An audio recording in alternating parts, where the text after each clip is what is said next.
As Jesus was sitting on the Mount of Olives, the disciples came to him privately. "Tell us," they said, "when will this happen? And what will be the sign of your coming and of the end of the age?"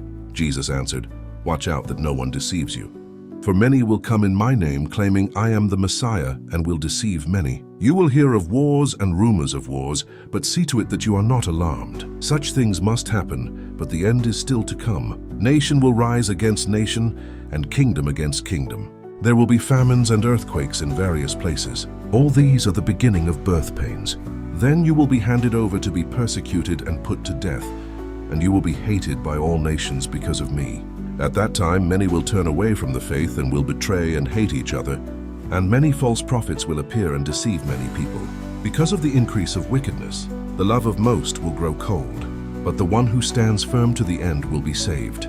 And this gospel of the kingdom will be preached in the whole world as a testimony to all nations, and then the end will come.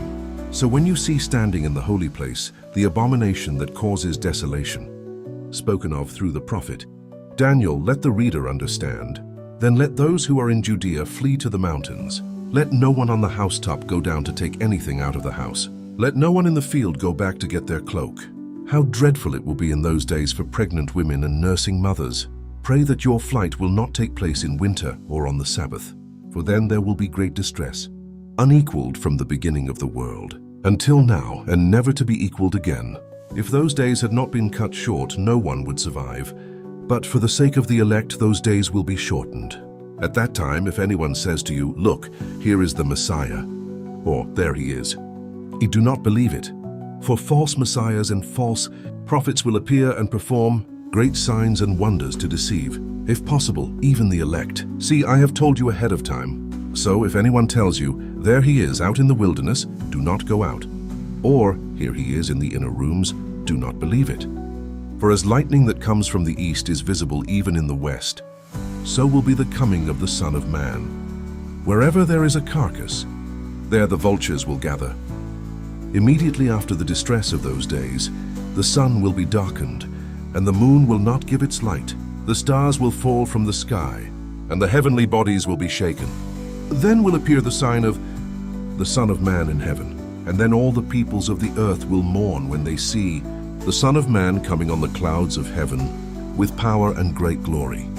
And he will send his angels with a loud trumpet call, and they will gather his elect from the four winds, from one end of the heavens to the other. Now learn this lesson from the fig tree. As soon as its twigs get tender and its leaves come out, you know that summer is near. Even so, when you see all these things, you know that it is near, right at the door. Truly I tell you, this generation will certainly not pass away until all these things have happened. Heaven and earth will pass away, but my words will never pass away. But about that day or hour no one knows, not even the angels in heaven, nor the Son, but only the Father. As it was in the days of Noah, so it will be at the coming of the Son of Man. For in the days before the flood, people were eating and drinking, marrying and giving in marriage, up to the day Noah entered the ark. And they knew nothing about what would happen until the flood came and took them all away. That is how it will be at the coming of the Son of Man. 2 men will be in the field. One will be taken and the other left. 2 women will be grinding with a handmill. One will be taken and the other left.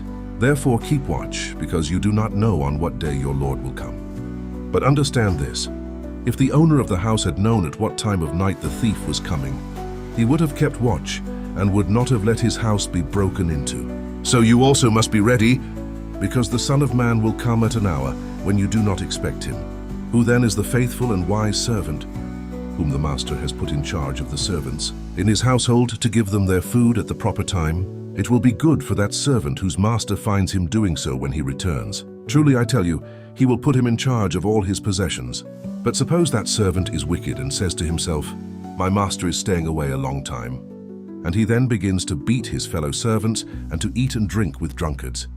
The master of that servant will come on a day when he does not expect him, and at an hour he is not aware of.